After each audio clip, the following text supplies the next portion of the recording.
स्वागत है दोस्तों ब्लॉगिंग की इस नई दुनिया में। तो अभी हम चल रहे हैं इंदी पार्क में रनिंग और वॉकिंग करने के लिए।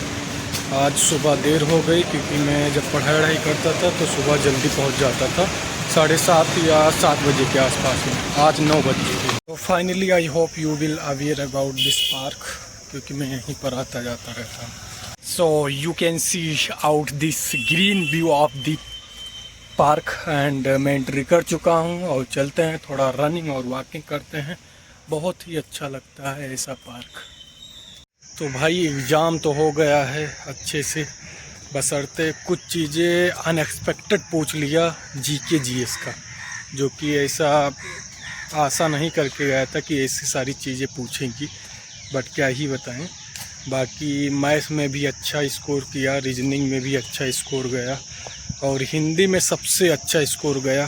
37 में से 34 क्वेश्चन हिंदी मैंने सही करके आया। ओके, थोड़ा जीके जीएस और अच्छा हो जाता तो बहुत ही अच्छा होता, क्योंकि जीके जीएस में मात्र 13 से 14 क्वेश्चन ही सही हो पाए हैं। और उसके बाद में मैंने एनालिसिस किया तो पाया कि मानकर चलो 103 नंबर मेरे सही बन रहे हैं 150 क्वेश्चनों में।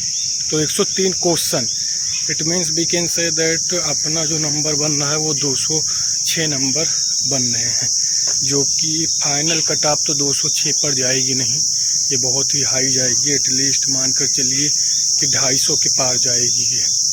तो 206 में तो कुछ होने वाला है नहीं। इस तरह ये एग्ज़ाम एक हिसाब से बेकार ही चला गया, क्योंकि इसमें कुछ रिज़ल्ट पॉजिटिव आएगा नहीं। और आशाएं बहुत थी कि ये हो जाएगा, लेकिन जो जीके जीएस का पोर्शन था वो पूरा गड़बड़ कर दिया, पूरा खेल ही बदल दिया। क्योंकि जीके जीएस में कुछ क्वेश्चन ऐसे पूछ रहे थे कि मतलब अस्तित्व ही नहीं समझ में आ रहा था कि क्वेश्चन उठा कहाँ रहे हैं। पूछ रहे हैं कि श्रावस्ती किस तहसील में है, सॉरी पूछ रहे थे कि श्रावस्ती में कुल कितने तहसील हैं। अब भाई यूपी जीके में बहुत सारी चीज़ें हैं, ये सब पूछ सकते हैं कि 2011 की जनगणना के अनुसार किस ज़िले की साक्षरता दर सबसे कम थी, या श्रावस्ती पूर्व में स्थित है कि पश्चिम में, उत्तर दक्षिण में। ये पूछ सकते थे किस रेंज में आता है, किस जोन में आता है। बहुत सारी चीज़ें थी, लेकिन मतलब कहते नहीं कि किसी बड़ी चीज़ की तैयारी करने चलो और छोटी चीज़ पूछ लें तुमसे कि तहसील कितने थे। तो ये सारे क्वेश्चन जो थे वो के छोटे छोटे वो चीज़ें गलत हो गई, जो कि मुझे बहुत बुरा लगा एग्ज़ाम देने के बाद में। अब 206 नंबर में तो कुछ काम हो नहीं पाएगा।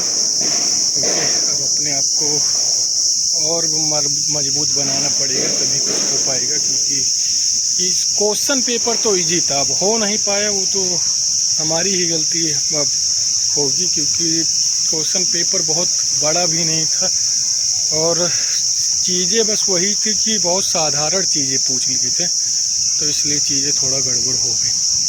खैर अभी चलते हैं पार्क में, रनिंग वगैरह करते हैं। So today is Sunday, so you can look that यहाँ पर काफ़ी लोग आ जाते हैं, बढ़िया मैचेस खेलते हैं, रनिंग करते हैं।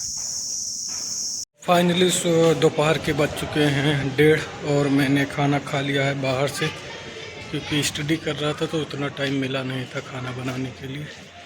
तो चलते हैं फिर अंदर। फाइनली हम जिप्टो स्टोर में आ गए थे पार्ट टाइम जॉब के लिए। तो यहाँ पर बहुत बड़ा बियर हाउस है, तो यहाँ से सामान निकालने वाला काम रहेगा, पिकिंग का। अगर 4-5 घंटा कर लेते हैं तो देखते हैं क्या अर्निंग रहेगा। अगर अच्छा खासा अर्निंग रहेगा तो कर लिया जाएगा। तो देखते हैं, एक्सप्लोर करते हैं। एक व्यू देख सकते हैं कि स्टोर में कैसे सब सामान रखा रहता है।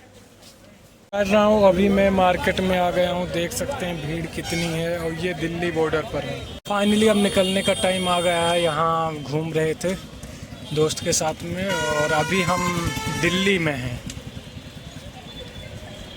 तो फाइनली एक बार फिर से हम पार्क में आ चुके हैं, एंट्री कर चुके हैं और यहाँ थोड़ा वॉकिंग करते हैं। इसके बाद में आज मैंने जो काम देखा था तो उसका स्लॉट बुक कर दिया हूँ, वो 9 बजे से 12 बजे तक वहाँ पर काम करना है अपने को, और शाम को जाना है वहाँ। तो अभी यहाँ हम पार्क में हैं और उसके बाद में कुछ टाइम के बाद में हम चलते हैं फाइनली रात के बज चुके हैं 9 और मैं आ चुका हूँ स्टोर पर। देखता हूँ अंदर काम करता हूँ, आज फर्स्ट डे है। तो फाइनली फ्रेंड रात के बज चुके हैं 10:30 और हमने खाना भी खा लिया है। और उसके बाद में अभी रिसेंटली मैं एग्ज़ाम दिया हूँ, तो वैसे पढ़ाई नहीं कर रहा हूँ, जो कहना वो वास्तविकता है।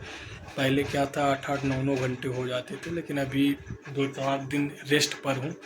उसके बाद में बहुत सारे टास्क हैं, उसको डे बाय डे करते रहना है, क्योंकि जो सक्सेस है वो एक दिन में तो नहीं मिलेगी। क्योंकि इतना आसान अगर सक्सेस हो जाता तो शायद सब कोई सक्सेस ही हो जाता। तो वैसे जो ट्रैवलिंग है सक्सेस का, वो थोड़ा माइट भी मतलब बहुत धैर्य मांगता है, लेकिन अगर आप धैर्यवान हैं तो आप एक ना एक दिन सफल हो ही जाएंगे।